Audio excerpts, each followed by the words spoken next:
beautiful, aren't they? The soft sheen, the superb gilding, not to mention the centuries of wisdom they contain. I know people who would kill for a collection like this. Ars Diaboli. You'll never see as many books on the subject anywhere else in the world.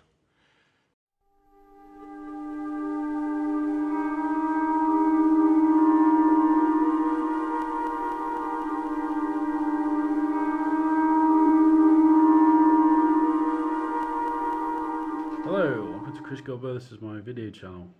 Today I'm going to be discussing Roman Polanski's The Ninth Gate. Now I want to start this video off just by saying Roman Polanski is an irredeemable human being and a paedophile. You know, that is a fact. You can look it up. It's a fact. But unfortunately, this film's good. So anyway, I'll just crack on. I just wanted to say that first because unfortunately he's defended sometimes by people in Hollywood for some reason. I don't know why. They make similar arguments saying, you know, like separate the artist, the director in this case, from the art. But he is an irredeemable piece of shit. He's a rapist, all the rest of it. But I'm in the difficult position of actually enjoying this film in terms of his horror films. I'm not that familiar with much of his other work. I've seen the trailer for The Pianist, for example. But I just thought I had to really just say that straight away because, yeah, he's a piece of shit. But anyway, onwards with the review of the film. So Johnny Depp plays the lead role. He plays a very, he's quite an introverted, shy occult researcher and book sort of contractor. Basically just his job is finding rare books. And then the entire plot revolves around him.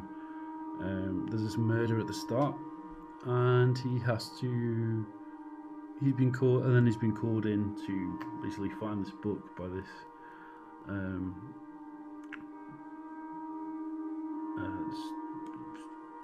I can't remember his name actually, but it's basically this book guy. I can't be bothered to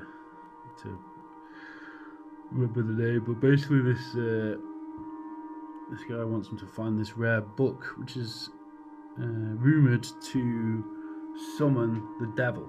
So it obviously has themes of the occult within it. You know, this whole thing of the devil, you know, like in summoning the devil through this book. And then I'll talk now a bit further about the style. And I think I first saw this film on television. Actually, I just saw it. I just thought, oh, that sounds really interesting. And it is actually one of Depp's finest performances, I think, to be honest.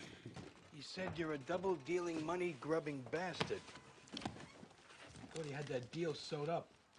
He said you queered his pitch. Well, he should have been quicker off the mark. May I?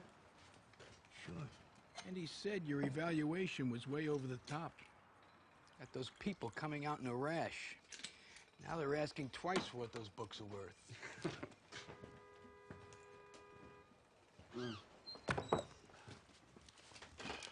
Let's face it, you screwed him. That's what it's called. That's what it's called, yes. He also said that you snatched the Don Quixote.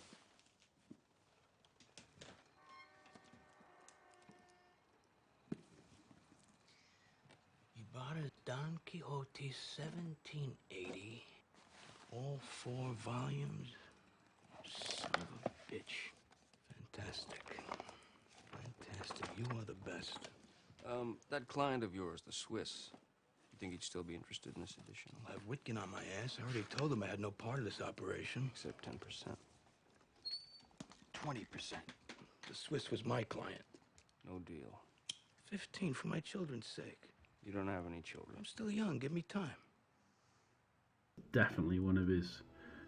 It's up there in his. I mean, you know, like people with Depp, they always say like, oh, like they always remember like Captain Jack Sparrow or whatever. But this is one of his really it's very intense performances in a lot of ways. but also understated.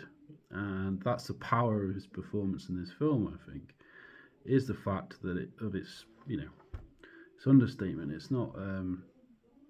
He's sort of he's playing a sort of investigator, but yeah, and it has parallels, this film, probably with obviously it's a horror film, so there's parallels with The Exorcist and things like that. Obviously the similar themes, the devil, the occult, hidden knowledge, all that sort of thing.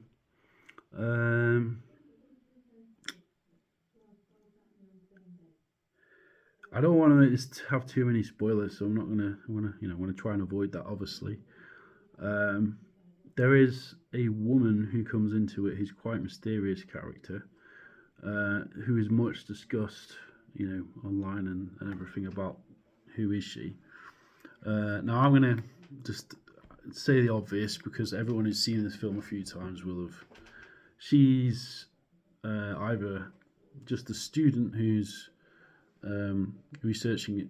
There is a idea that she's like the devil, because obviously, no pun intended, if you've seen the climax of the film, then you know what happens at the end. I mean, and I'm going to say something that was, I don't know, I'm going to say something that's quite honest. Like, when I first watched this film, I was, it's a very hot scene basically at the end where you know exactly what I mean if you've seen the film.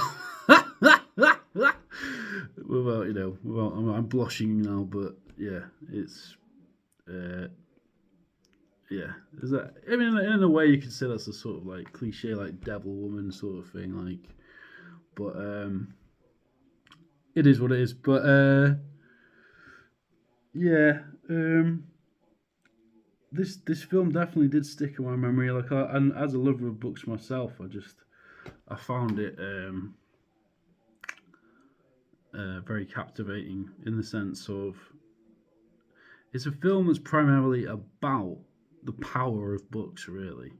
But it's also about the power of people's hubris too, because the guy who originally asks, again, I can't remember the character's name, but there's this, it's like I don't know, he's a very mysterious figure. I'll put it below anyway, but he, and I can't remember the actor as he plays him, but he is delusional, really, because again, going back to the end of the film, now they're out, these are this is the spoiler bit. He does, if he does this ritual which is supposed to summon up, and it doesn't end well for him. Not yours. You know something, Corso? In spite of our differences, I have a soft spot for you. I'm touched. We have something in common, you and I. We share the same passion. You've developed the same obsession, haven't you? Unfortunately for you, only one of us is destined to fulfill it. You're out of your depth. Kindly go. I'm not leaving here empty-handed. Don't even think about it. Stand aside. I credited you with more finesse. What I was going to say? So I don't know. I'd just say if you want to watch a really stylistic horror film, I would actually give this horror film it's definitely a 5, actually. Despite the fact that Roman Polanski is a fucking piece of shite, the actual film, the film was good. And I realise that I'm falling into I don't know, like a trap that people who defended him in Hollywood have fallen into. But he, like I said, he as a human being, he should face justice for what he did. I mean, if you're not aware, he basically raped a 13-year-old girl, basically. So yeah, he's a terrible fucking piece of shit. And just a paedophile. He's a fucking paedophile. There's no two ways about it. Anyway, obviously that's pretty heavy stuff. I will provide trigger warnings beforehand. Anyway.